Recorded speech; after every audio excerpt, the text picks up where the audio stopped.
Howdy, lieutenants and economists. The most volatile, evil, disgusting things on the planet, humans. If you have a video request, you can always go to assholeconsulting.com. Yeah, I am gonna charge you, kids. And that is the importance of not fucking up. You are such an asshole!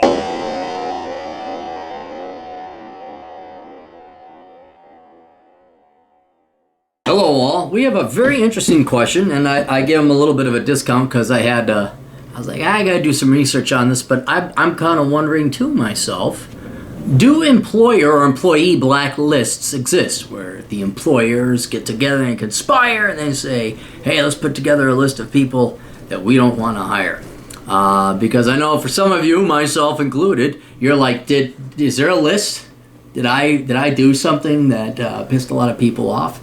And the results are kind of mixed, but then they're about as dark and evil as you think they are. So, Jay writes, I was wondering how much it would cost to do a video about blacklists related to job hunting. I seem to be having difficulty getting interviews. When I do get interviews, it seems like I'm being grilled like I'm some criminal, even for the dumbest, lowest paying jobs. Seems like I may be on a blacklist to encountering this much trouble. I say, oh, that's kind of interesting, and blah, blah, blah. So he gives me a little bit more information here. He says, most of the places I apply to in the city closest to me do not respond back. However, I've applied to similar jobs outside that city and gotten better results. I've submitted hundreds of job applications in the city closest to me. My background is in the skilled trades, welding, manufacturing, some customer service, and lawn care. These type of jobs I've applied for all are related to previous types of employment. However, in the rare case when I've been given and contacted for interviews, I've been grilled by some people as if under CIA interrogation. One particular case was a crap job for a university that paid a measly $20,000 per year in lawn care. I've also gotten the runaround from HR reps that told me my trade skills were outdated. Yeah, your lawn mowing skills are outdated. Oh, HR. She wouldn't even know what mowing a lawn is or welding is. She was acting like welding technology techniques, etc., are like the constantly growing IT industry. Welding is like riding a bike. You never really forget how.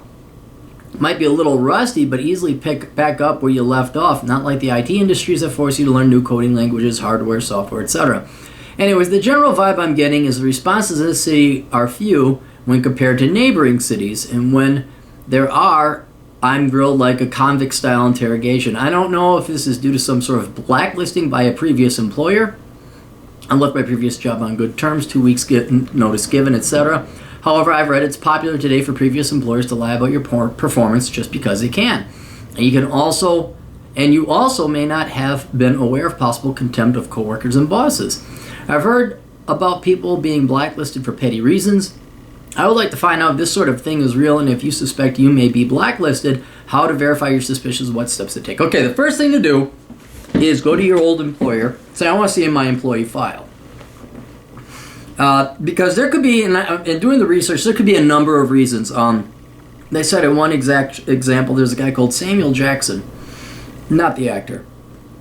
But when the company did a background check on this Samuel Jackson, turned out that Samuel Jackson was a rapist or a murderer, and they didn't give the person the job. Well, it turned out that's why he wasn't getting a job. What he had to do, though, is show that the crime was committed in 1987 and that he would have been 4 years old, so it obviously was a different Samuel Jackson. There could be something in there where, I know this may shock you, large corporations and large employers may make mistakes, especially in the HR department, and you could have had somebody else's what they call discipline report may have been misfiled under your file. And you say, well, that didn't happen to me. Or it could be, you're right, yeah, your bosses are fucking you over, in which case, that's illegal. Blacklisting is illegal in most of the states. You're going to have to take a look at. Now, you could normally be under libel, but there are states that have specific, defamation.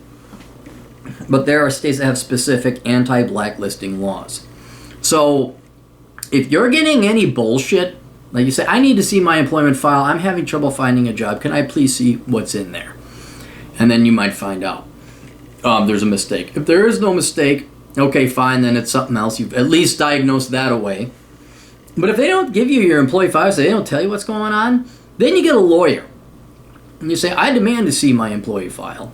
And then they might hop a little bit more to that. All right, but let's say there's nothing wrong with your employer, something else is happening, and there's no way to know because this is a very amorphous world, but there is such a thing as blacklisting, and where it's not as clear as there's no central database where all the corporations in America get together and they have this secret database and they access it.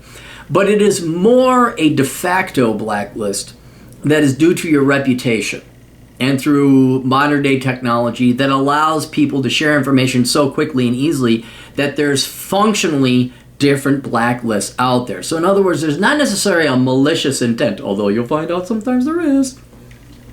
It's not like people say, let's put together this database and really screw over the workers.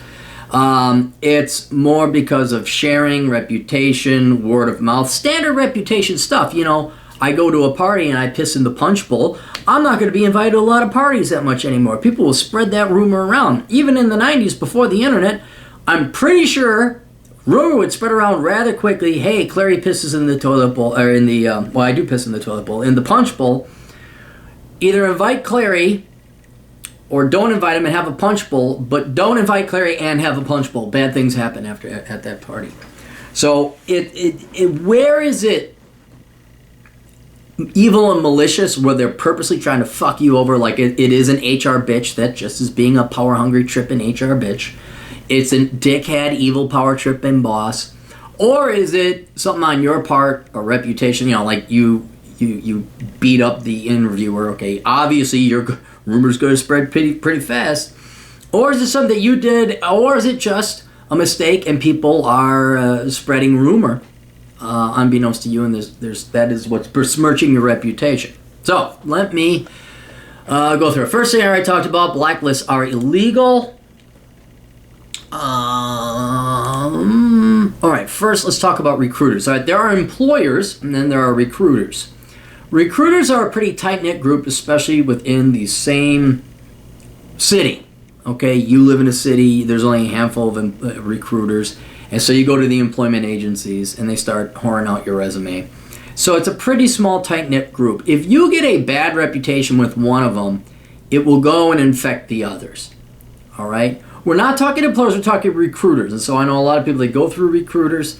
So this is kind of like this bottleneck where if you screw that up, or something gets screwed up there, that's going to shut down that entire half of your road to employment.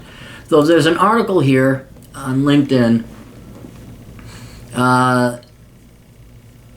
written by Karen Holler of CPRW. Subsegment of the article, how recruiters blacklist job candidates. Recruiters may or may not keep an actual blacklist for job candidates. The list can be in the form of an internal document or a red flag on a candidate's profile. Other times, recruiters may simply make a mental note of a candidate they wish to never do business with again. Recruiters don't live and work in a bubble. They connect and network with other recruiters, hiring managers, and career coaches on a regular basis. Going back to Lubin's Wall Street Journal piece, the opening anecdote is about a software developer who was well qualified for a position but had terrible presentation skills. The recruiter pointed the software developer out to an HR official and career coach. When the man inquired about relevant job openings for a job, the recruiter replied he had been checking but didn't find any openings. The recruiter then quietly told the pair that he would never submit him to any clients. That day, the software developer landed on 2 blacklists. The recruiting world is especially small. Recruiters bump into the competition all the time. When recruiters want to advance their own career, they sometimes go to the competition, which means that the competition is rife with former colleagues. The main point of blacklist is to raise red flags against liars and misfits.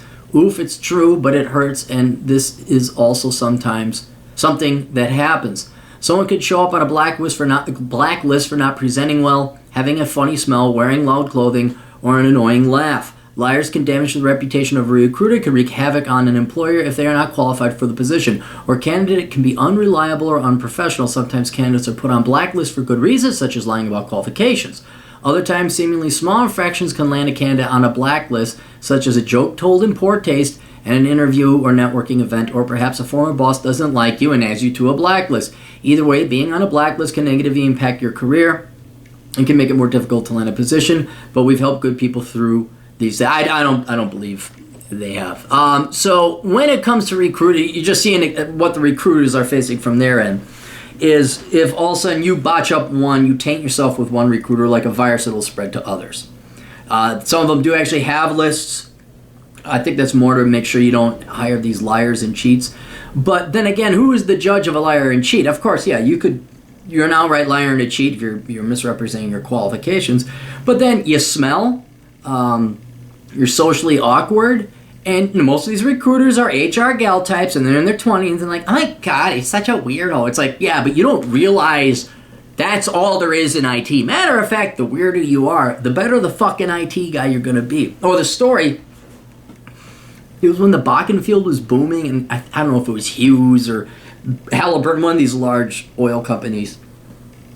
They needed, I think it was something like welders. I think it was a trade like what you're in.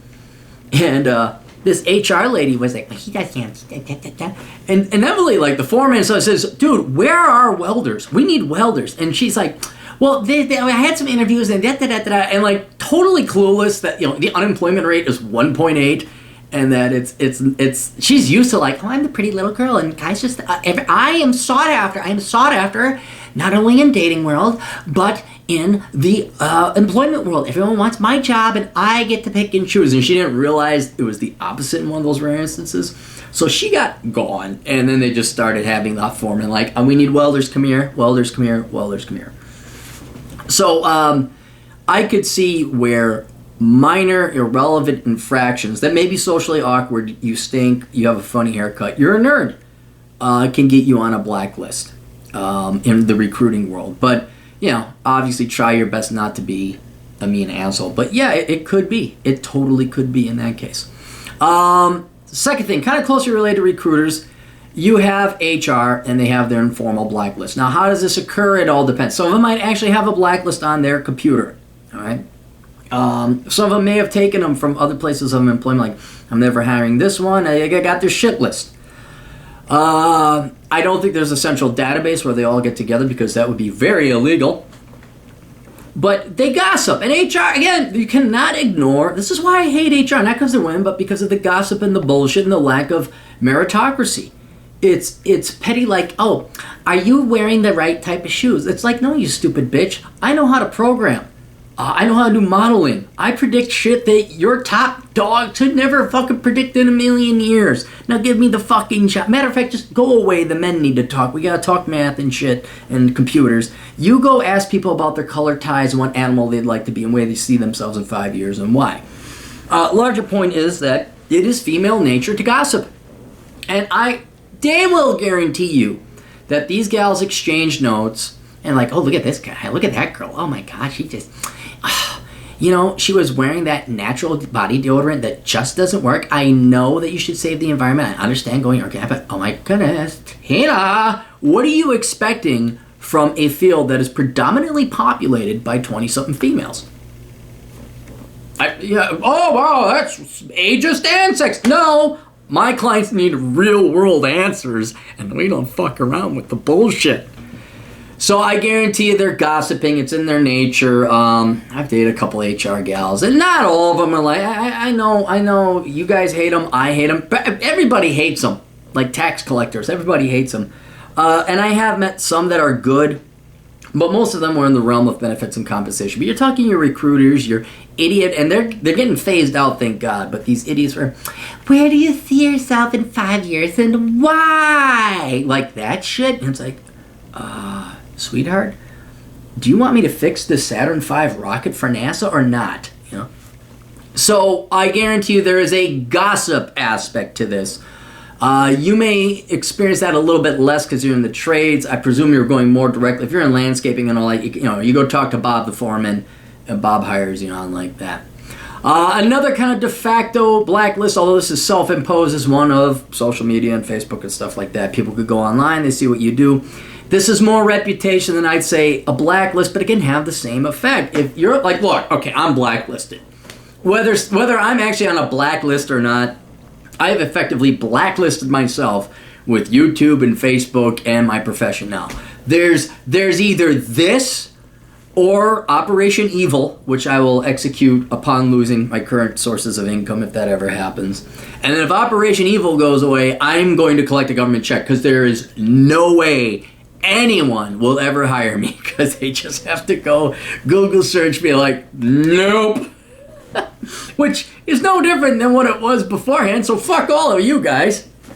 At least I'm having fun. And, oh, by the way, am I paying off my house this month? Fuck all my ball right there. Right there, all you HR. Hey, HR ladies, did you pay off your house before you turned 45? I didn't think so. Anyway, enough bragging about how I'm superior to those people.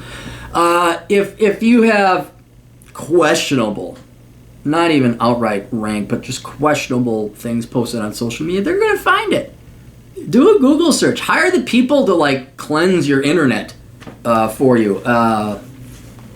Me, I live off of the bad reputation that I have, but that's another thing where it's not even there. So there could be something on your social media that people are just like, if you got a dick pic out there, well, okay, that might be the reason you're not getting hired.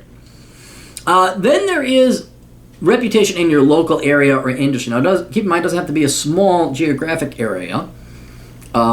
It could be your profession that's very small as well. I'd imagine coroners. Well, no, there's a fair amount of those. Well, let's just go with coroners. Or morticians. That's not a very big industry. You kind of know who your competitors are, who the guy down the street. Oh, that's Bob the mortician. Oh, Fred's down that way at the next town over.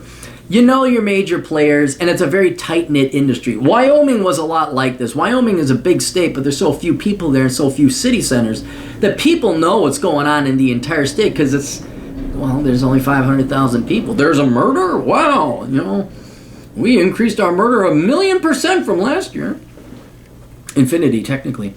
So a small, if you keep, now you've sent in your resume to this one town, it could be you have a reputation in that town, and then you get out of the town and people hire you, or they're more prone to give you an interview. So that might be something like you've just flooded the market, you've already established a reputation, maybe somebody didn't like your work, you don't know, someone's spreading bad rumor and gossip around you. So it's not so much a blacklist, it's that it's a small, tight-knit group. People know you're part of a guild, and someone says, "Oh yeah, don't hire Bob for landscaping or lawn care. He did a horrible job." You got to figure that out. But somewhat closely related is then flooding the market with resumes. In my research, I found this was the thing, and this probably bit me in my ass because. What did I know? I was just trying to be aggressive and show dedication and hard work ethic and be really serious about my job search. And this is one of those instances where trying hard, kind of like chasing after girls, you ask a girl out 5 times a week, she's going to say no, she's going to be repulsed by you. It's the same thing with recruiters and employers. Don't flood a market or an employer with your resume. There are people on some podcasts I was listening to where they're saying, if we see a resume like 3 times in a month, it goes in the do not hire list, regardless of whether that person would have been eminently qualified for the 4th position they applied for. So you don't want to annoy them either. Only apply for jobs that you are really qualified for and you really want to do. And I know there's got to be a ton of, I got to find welding somewhere, landscape, how hard is it, lawn care? It's not like there's all over the world, or not like there's only a few of those positions open. But if you flood an employer with resumes, you can annoy them. Now this is the difference between doing something that's annoying and getting a bad reputation for it versus doing something unethical and getting a bad reputation for it. Again, you stink. You show up late because of traffic or something like that. You call, as another one, you call them 5 times a week to find out what the status of your job is. I think they recommend once every 2 weeks. But then there's outright wrong, bad shit, lying, cursing, swearing, stuff like that will get you a notorious reputation as opposed to just a weird reputation. So don't flood them, don't harass them, don't bother them. It's kind of like girls, And honestly, I think I got to the point where Because employers are so unreliable. And here's the thing. We're making it sound like the employees are the scumbags in this one. No, trust you me, most employers are scumbags. Most of them need, you really gotta, you don't want to bother them or flood them, but you do have to treat them like shit.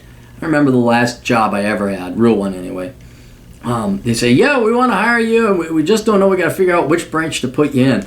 And I learned not to expect anything. Like, I was still applying for jobs, still like not thinking, oh, I'm not going to go anywhere. And they get back to me in a month. I'm like, holy shit. And they're like, oh yeah, just to let you know, we're still thinking, like, oh yeah, because I guess you guys could just last a month. What about the guy that like needs the job? Thank God I got other sources of income. But like for every other person, the arrogance in some of these articles I've read is these employers, see, they got all the time in the world because they're financed. They don't live paycheck to paycheck, or they're not some poor kid fresh out of school that really, really needs a job. And they're just like, they think of nothing of like stringing you along for a month. And well, you got to put food on the table. So I always get a kick out of employers' arrogance and superior view of themselves.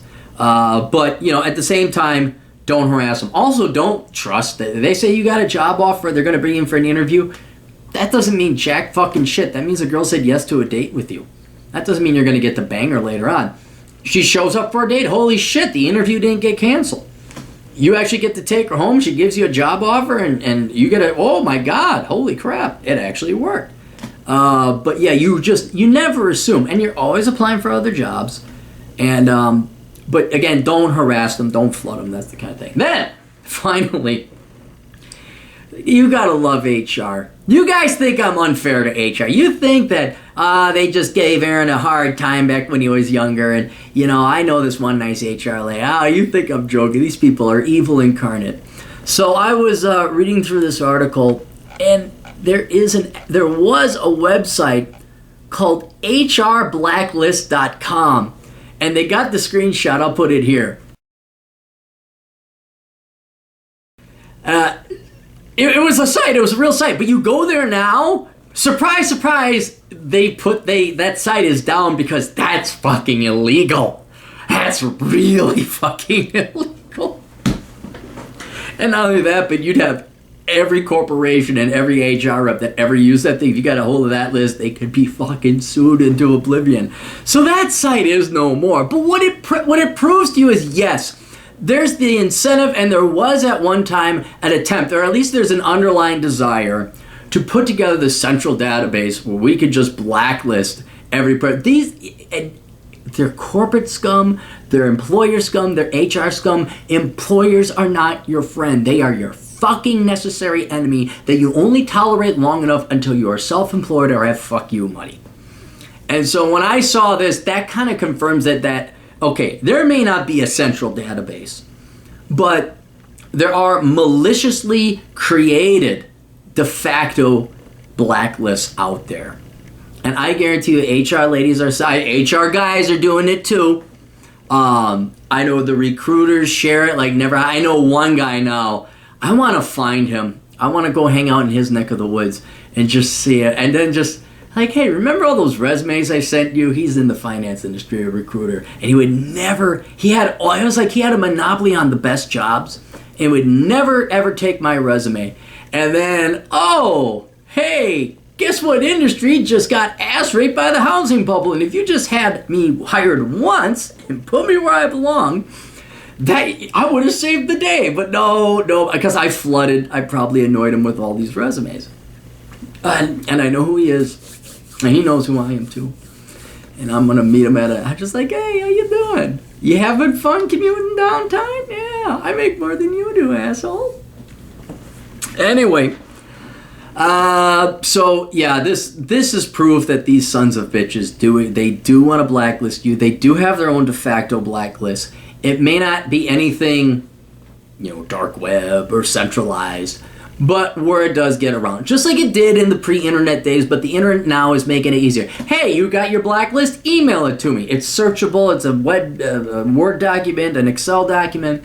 I'm sure there's something on hundreds, if not thousands, of corporations, servers, and computers somewhere where there's a list of employees they don't hire. And yeah, dude, and it's just, that's sadly the drawback of the internet. They can do it. But yes, they'll never admit it because it's illegal, but I guarantee you there are blacklists out there. Not centralized, but there are blacklists out there. There are also de facto blacklists out there that are malicious intent. All right? And a lot of people say, well, no, I didn't like him because he was creepy and weird. But they're malicious because they either personally didn't like the person, even though the person did nothing wrong. Then there are legitimate blacklists where it's like, yeah, the guy punched one of our clients, or this guy was harassing this poor girl the entire time, or this girl was, rah-rah feminism and sued the living daylights out of us. We had to pay her to go away. We're never fucking touching those people again. And then there's just truly normal human, you can't even call them blacklist, but behavior that will filter people out. Your behavior of so much of it is upon you as well. The Facebook posts, social media stuff that's searchable. But then also just conversing like, oh yeah, man, we hired Bob Bobson over in Bobsville, the state of Bob, which was the 51st state. You didn't know that. Oh yeah, we had him. No, don't hire Bob. And then the new rookie, who's Bob? Oh God, don't hire that guy. Hoo-hoo, crazy Bob. He came in with a teddy bear. He interviewed with a teddy bear. That was his safety teddy bear. These millennials. And so there's that, but nowhere near as malicious. But yeah, absolutely, I do. Now, in your particular case, I think it's probably more reputation because, well, it's one of two things. You've probably flooded the market with resumes. And now got on their shit list for trying to apply for a job too hard. Or it's a small enough industry that you've gotten this reputation. Oh yeah, that guy, boy, he keeps applying. Fuck, which is why you're probably having a little bit more success outside of the suburbs, or outside in the suburbs or other cities and not there. But truthfully, man, one of the things is just go to where the work is. I wouldn't, if you don't have a house and you could pick up and leave, just go where the work is. You got to realize what the world is telling you. Sometimes, you throw some seed on the ground and it's on rocky soil and it doesn't grow. And you might be on rocky soil. You kind of got to let the world tell you. They got to believe a little bit in fatism. Like, oh yeah, I got to go here and do this. Oh, I got to go here and try that. So I would just be applying for jobs far fuck away. Go to Texas. Go to where there's a boom. Go to where your skills are needed. I don't know. Go work at a golf course. Go someplace. Try something different because, banging your head against the wall. Because okay, you get a job and then they lay you off. Now you're in the exact same situation. Whereas if you go to an environment where the ground is more fertile, all of a sudden, boom, you sprout like a tree. You get yourself a lot more money. All of a sudden, you got to start turning work down. You start forming your own company. All because you decide to leave and try a different area. It's amazing what simply moving out of state will do to your career. Or not, because when I went out of state, I was like, oh, this is the same fucking bullshit, except you guys fuck your cousins here in Wyoming, apparently. All right. You guys got questions, go to assholeconsulting.com. America's older brother will take care of you. You go to my podcast, the Clary Podcast. You can find that on SoundCloud.com. Get my books. You can find them on Amazon. There's Worthless, Young Person's Indispensable Guide to Choosing the Right Major, Curse of the High IQ, Bachelor Pad Economics, Reconnaissance Man, Black Man's Guide Out of Poverty, and Poor Richard's Retirement. All full of curse words and angry and hate, but truth, packed full of truth, which you're not going to get anywhere else. We'll talk to you kids later. Toodles.